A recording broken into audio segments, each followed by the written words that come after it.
डिलुलु is the only सुलुलु, ये line सुनी होगी आपने, जेनजी टर्म में काफी, और यही लाइन जो है फिट बैठ रही है पाकिस्तान पे, वहां क्रिकेट फैंस पे, वहां के क्रिकेट बोर्ड पे। भाई पाकिस्तान को आदत है दूसरे के फटे में टांग अड़ाने की।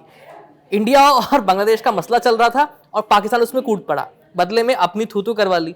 अब उन्होंने आईसीसी के सामने जो है कई सारी शर्तें वगैरह रखी थी, अब वो सब आईसीसी ने कह दिया कि भाई तुमको खेलने दे रहे हैं, बहुत बड़ी बात है। तो इसी को पाकिस्तानी सोच रहे हैं कि हमारी तो बहुत बड़ी जीत हो गई है। मतलब ये जो पूरी हास्यास्पद एक सिचुएशन बन गई है, इसको समझाने के लिए बहुत अच्छे से हमारे साथ रवि हैं, वो आपको हर चीज डिटेल में बताने वाले। रवि, पूरी सिचुएशन को एक्सप्लेन कीजिए। जी बिल्कुल आयुष, जैसे आपने कहा कि मतलब वो जो है ना, मतलब सोचते हैं, ये बहुत सही आपने कहा कि इनकी जो दिल्ली वाली जो चीज़ है ना, वो उनको बहुत ज़्यादा, मतलब वो एक सातवें आसमान पे अपने आप में ही रहते हैं। आप पूरी सिचुएशन देखो, आप एक न्यूट्रल क्रिकेट फैन की तरह सोचो। आपके प्राइम मिनिस्टर ने पहले आपने एक स्टेटमेंट जारी किया, आपकी गवर्नमेंट ने, क्रिकेट बोर्ड ने नहीं, आपने जबकि एक स्वतंत्र क्रिकेट बोर्ड बनाया हुआ है, सो कॉल्ड स्वतंत्र क्रिकेट बोर्ड जो कहते हैं ना, independent cricket board, Pakistan cricket board जिसका नाम है, शायद पीसीबी नाम है ना, तो वो बनाया हुआ है आपने। उसको आप कह रहे हो कि उनकी तरफ से कोई स्टेटमेंट नहीं आ रहा है, गवर्नमेंट स्टेटमेंट जारी कर रही है कि हम इंडिया के अगेंस्ट नहीं खेलेंगे। ठीक है, यहाँ तक ठीक, और फिर कहते हैं हम पॉलिटिक्स नहीं घुसाते हैं इसमें। ठीक है, वहां तक, वो उस पर तो बाद में आएंगे, पहले यहाँ तक ठीक था कि हम नहीं खेलेंगे इंडिया के अगेंस्ट। चलो ठीक है भैया, तुम नहीं खेलो, हमको भी खेलने का शौक नहीं है। उसके 4 दिन बाद, मतलब जब ये स्टेटमेंट आता है, उसके 4 दिन बाद प्राइम मिनिस्टर वहां के शहबाज शरीफ जो है, वो एक स्टेटमेंट देते हैं, शायद सदन में उन्होंने वो स्टेटमेंट दिया था कि हम इंडिया के अगेंस्ट नहीं खेलने जा रहे हैं।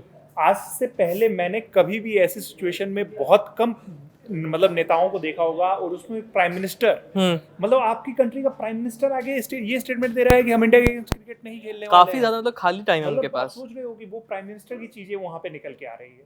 वो भी ठीक है कि वहां तक वो हो गया, मतलब उनके प्राइम मिनिस्टर की क्या वैल्यू है, वो तो जो मतलब जियोपॉलिटिकल इश्यूज को समझने वाले लोग और समझाने वाले लोग हैं, वो उनको पता ही है वो सब चीजें। आपने प्राइम मिनिस्टर को इन्वॉल्व कर लिया, सब कुछ कर लिया, और मतलब कुछ ना कुछ इन लोगों की खिचड़ी भी ऐसे से पक रही थी, क्योंकि ये कभी भी कंफर्मेशन नहीं आया था कि भारत जो है पाकिस्तान, क्योंकि उनके स्टेटमेंट आप देख लो, हर दिन उनके स्टेटमेंट में कुछ ना कुछ कॉन्ट्राडिक्शन रहता था, तो वो पता था कि ये इंडिया के अगेंस्ट खेलने ही वाले हैं, क्योंकि जो इनके मतलब हर्जाने और वो सब वाली बात थी, वो पाकिस्तान के बस की बात नहीं थी वो पूरा करना। तो ये सारी चीजें निकल के आ रही थी। आपने अपने प्राइम मिनिस्टर की इतनी बड़ी बेइज्जती करवा ली, मतलब पता नहीं कि उनकी उतनी इज्जत है भी या नहीं, लेकिन उन्होंने बेइज्जती तो करवा ही ली ना। अब ये बेइज्जती हुई उनकी, उसके बाद आपकी तरफ से आईसीसी के सामने 4 या 5 बड़ी डिमांड्स रखी गई थी। अब उसमें से जो 1-2 डिमांड्स हैं, क्योंकि आईसीसी ने उसको क्रिकेटिंग टर्म्स पे माने हैं, और वो मतलब एक बात होती है ना, उनकी जो डिमांड्स थी, जैसे मैं एक डिमांड बता रहा हूँ, उनकी डिमांड थी कि बांग्लादेश पे सैंक्शन ना लगाया जाए। तो वो डिमांड जो है, वो आईसीसी वैसे भी अगर ये नहीं भी करते तब भी आईसीसी मान लेती, क्योंकि वो समझ रही है कि क्रिकेट प्लेइंग नेशंस, आप देखोगे टेस्ट प्लेइंग नेशंस कितने हैं, 12। आप, ये कोई ग्लोबल स्पोर्ट वैसा नहीं है कि ये फुटबॉल नहीं है कि आप 1-2 कंट्री को बैन कर दोगे। तो आईसीसी नहीं चाहती है ये सब चीजें, उसका कुछ ना कुछ सॉल्यूशन निकाला जाता है। हाँ, जो चीजें बांग्लादेश ने की उस पर गुस्सा था आईसीसी में, बट वो एकदम हार्श नहीं जाने वाले थे।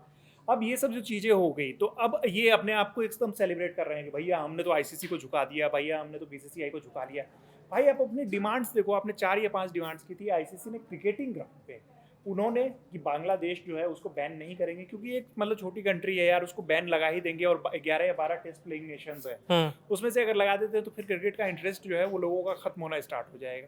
तो ये एक बहुत कॉमन सी चीज़ है, बट इसमें पाकिस्तान क्यों सेलिब्रेट कर रहा है ये मुझे भी नहीं समझ आ रहा है। नहीं, पाकिस्तान को ये लगता है ना कि भाई अगर इंडिया, हालांकि इसमें इंडिया का कुछ रोल नहीं है, क्योंकि आईसीसी के हेड जो हैं वो एक इंडियन नेशनल है, तो उनको लग रहा है कि इसमें इंडिया की हार हो गई है। वो उनको ये नहीं पता चल रहा कि आईसीसी पूरी तरह से इंडिपेंडेंट है, उसके फैसले अपनी तरह से होते हैं, उसमें कोई भी पॉलिटिक्स इन्वॉल्व नहीं होती। लेकिन पाकिस्तान अननेसेसरी का, मुझे लगता है कि ये एक अलग ही भ्रम में जी रहे होते हैं, जो इनका अपना वर्ल्ड है, उसी में ये चाहे पॉलिटिक्स को करके देख लीजिए, चाहे वॉर को देख लीजिए, चाहे जियो पॉलिटिक्स को देख लीजिए, चाहे स्पोर्ट्स को देख लीजिए, मतलब अपनी हार कभी स्वीकार नहीं करेंगे, और हार के पीछे एक जस्टिफिकेशन देंगे, और जस्टिफिकेशन के नाम पर ये कूदना शुरू कर देंगे कि हम तो बहुत ऊपर हैं। हार या जीत की तो पहली बात मुझे, मतलब इंडिया इसमें कहाँ से आ गया, मुझे ये नहीं समझ आ रहा है। इंडिया की हार कैसे हुई, मुझे कुछ पॉइंटर्स में वो समझाते कि इंडिया का क्या लेना देना है इससे।